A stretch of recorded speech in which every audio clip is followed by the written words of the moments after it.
Marilah kita bersama-sama mempersiapkan pikiran hati kita untuk berdoa bersama-sama sebelum kita mendengarkan firman Tuhan dan merenungkannya. Kita berdoa bersama. Dalam nama Bapa dan Putra dan Roh Kudus. Amin.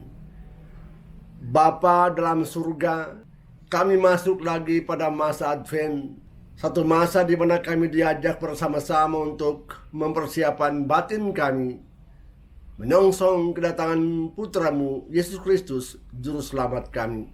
Kami rindu akan kehadirannya. Kami mendambakan kehadirannya Tuhan untuk bisa membantu kami menguasai kehidupan kami ini.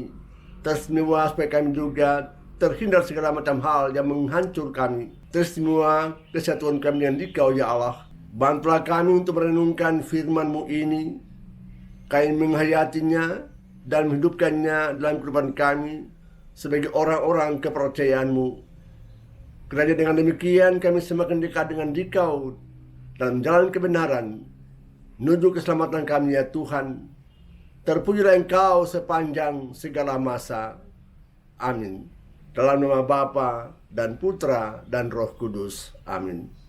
Kita baca teks kitab suci yang diambil dari Lukas bab 21 ayat 25 sampai 28, dilanjutkan dengan ayat 34 sampai 36. Isinya sebagai berikut. Sekali peristiwa, Yesus berkata kepada murid-muridnya, akan tampak tanda-tanda pada matahari, pada bulan dan bintang-bintang, dan pada bumi. Bangsa-bangsa di bumi akan ketakutan dan bingung menghadapi deru dan gelora laut. Orang akan mati ketakutan karena cemas berhubung dengan segala sesuatu yang menimpa bumi ini, sebab kuasa-kuasa langit akan bergoncangan. Pada waktu itu, orang akan melihat Anak Manusia datang dalam awan dengan segala kekuasaan dan kemuliaannya. Apabila semuanya itu mulai terjadi, bangkitlah dan angkatlah mukamu, sebab penyelamatanmu sudah dekat. Oleh karena itu, jagalah dirimu, jangan sampai hatimu syarat dengan pesta pora dan kemabukan, serta kepentingan-kepentingan duniawi, dan jangan sampai hari Tuhan tiba-tiba jatuh ke atas dirimu seperti suatu jerat, sebab ia akan menimpa semua penduduk bumi ini. Berjaga-jagalah senantiasa sambil berdoa, supaya kamu mendapat kekuatan untuk luput dari semua yang akan terjadi itu, dan supaya kamu tahan berdiri di hadapan Anak Manusia. Saudara-saudara sekalian, kita masuk lagi pada masa Advent. Satu masa di mana kita semua diajak untuk berdoa, berbuat baik, dan tersinua supaya kita punya pusat perhatian semata-mata kepada kedatangan penyelamat kita, Yesus Kristus. Dalam liturgi gereja, masa Advent adalah awal dari tahun liturgi gereja dan berakhir pada hari raya Yesus Kristus sebagai Raja alam semesta. Dan itu biasanya pada bulan November menjelang Desember. Pada Desember itu kita mulai lagi dengan masa Advent. Saudara sekalian, masa Advent itu ada 4 minggu. Dan pada masa Advent itu kita memusatkan perhatian pada 2 hal penting yang berpusat pada pribadi Yesus Kristus. 2 minggu pertama, kita diajak untuk menantikan kedatangan Tuhan Yesus pada akhir zaman. Injil menceritakan bahwa akan terjadi peristiwa-peristiwa yang menggoncangkan bumi ini. Tapi jangan lupa, kita semua tidak tahu kapan terjadi akhir zaman itu. Yesus tidak tahu, malaikat-malaikat juga tidak tahu. Hanya Bapa di sorga yang mengetahui saat itu. 2 minggu terakhir kita diajak untuk menantikan Tuhan Yesus yang akan lahir ke dunia ini dan tinggal di tengah-tengah manusia. Dalam upacara liturgi kita menyaksikan juga upacara pemberkatan Krans Advent. Ada 4 lilin, tetapi juga ada 2 warna liturgi, warna ungu dan warna hijau. Warna ungu itu melambangkan pertobatan batin. Warna hijau melambangkan orang punya pengharapan akan datang janji Tuhan, yaitu datangnya penyelamat manusia. Memang Advent mengajak kita supaya kita sungguh-sungguh bertobat, tetapi juga punya kerinduan besar akan datangnya Sang Penyelamat, Yesus Kristus, yang datang untuk menyelamatkan kita manusia. Karena kita semua telah dikuasai oleh dosa yang dibuat oleh manusia sendiri. Advent mengajak kita sekalian untuk punya arah ke depan, mengharapkan pada janji Tuhan akan datang penyelamat itu untuk menebus dosa manusia, tetapi juga mengantar manusia kembali bersekutu dengan Tuhan Allah. Advent mengajak kita untuk jangan berpesta pora, jangan jatuh pada dosa-dosa, jangan jatuh pada kesibukan-kesibukan yang tanpa arah, tetapi hendaklah perhatianmu penuh pada kedatangan Tuhan yang datang menyelamatkan kita manusia yang telah dikuasai oleh dosa ini, membuat kita jauh dari Tuhan Allah. Nabi Yeremia mengatakan bahwa Tuhan datang untuk menegakkan kembali keadilan kebenaran.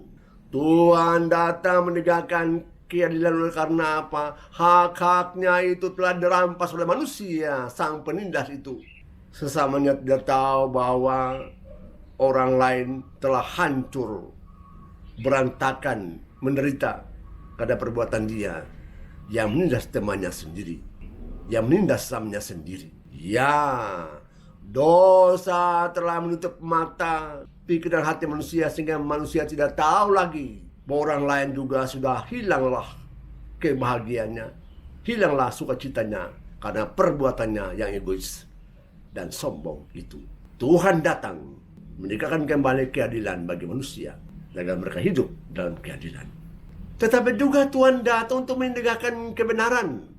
Manusia hidup dalam kepalsuan diri. Manusia hidup berdasarkan semata-mata pada pikiran pribadinya, dan itu dia pakai sebagai norma ukuran untuk perbuatan-perbuatannya, sehingga perintah-perintah Allah sudah tidak ditaati lagi, disingkirkan jauh-jauh dari kehidupan dia.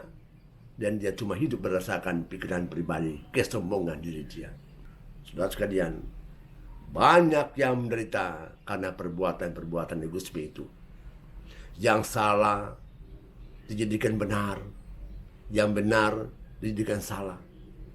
Orang hilang kebenarannya karena para penindas yang suka mengambil hak orang lain dan yang mau merasakan kebahagiaan karena perampasan cara hidup orang lain yang punya hak juga untuk berbahagia, punya hak juga untuk bersuka cita.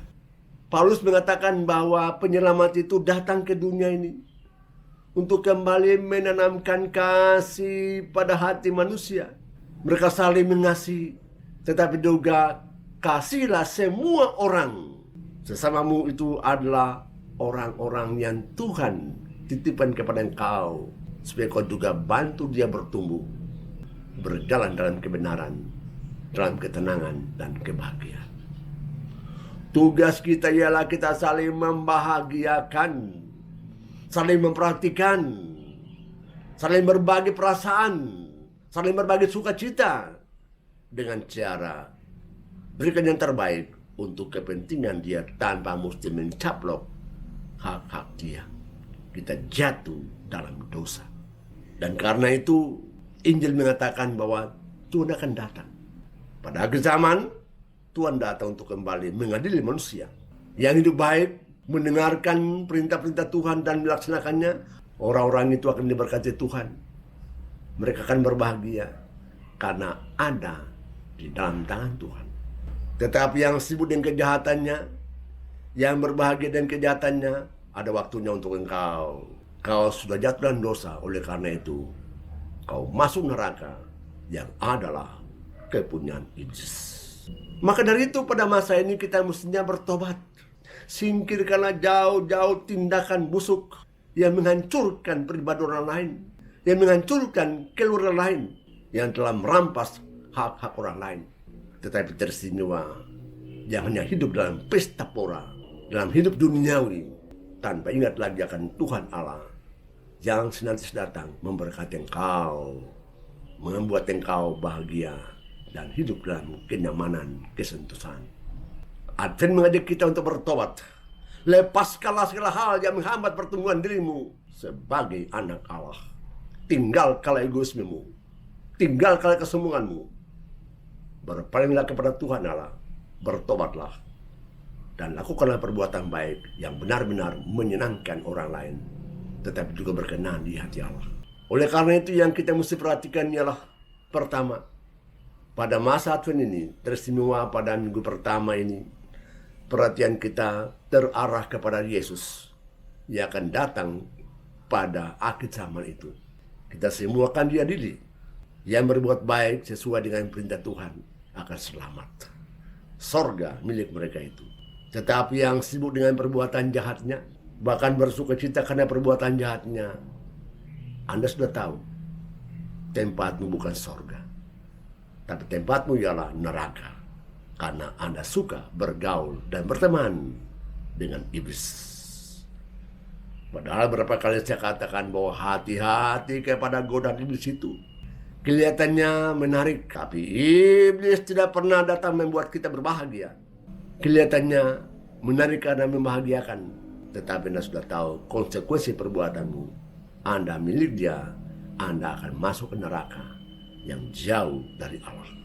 Yang kedua, apa yang kita buat selama ini, buatlah dengan hati yang penuh kasih, tetapi juga hati yang sungguh-sungguh murni terarah demi kebahagiaan dirimu. Tapi jangan lupa untuk juga kebahagiaan orang lain, teristimewa mereka yang susah, sengsara, dan menderita. Yang ketiga ialah bagi mereka yang telah jatuh dalam dosa, bangkitlah dan kerjakan lagi perbuatan-perbuatan baik yang menyenangkan orang lain, dan kalau demikian juga menyenangkan Tuhan. Sekarang kita siapkan hati kita untuk berdoa bersama-sama. Kita minta Tuhan bantu kita dalam jalan kehidupan kita bersama Dia di jalan kebenaran. Bapa di surga, terima kasih banyak kepadamu atas firman yang sudah kami dengarkan. Allah sungguh-sungguh luar biasa baik kepada kami, tetapi kami seringkali jauh dari Engkau karena egoisme kami, karena kami mau mementingkan pribadi kami sendiri. Bantu kami supaya kami juga sungguh-sungguh mau bertobat dengan hati yang tulus kepada Engkau. Dan kiranya kami juga berjanji untuk senantiasa berbuat baik kepada teman-teman kami, sesama kami, khususnya mereka yang menderita, sengsara dan tak berdaya. Kami percaya pada kemurahan hati-Mu ya Tuhan. Terpujilah Engkau sepanjang segala masa. Amin. Dalam nama Bapa dan Putra dan Roh Kudus. Amin.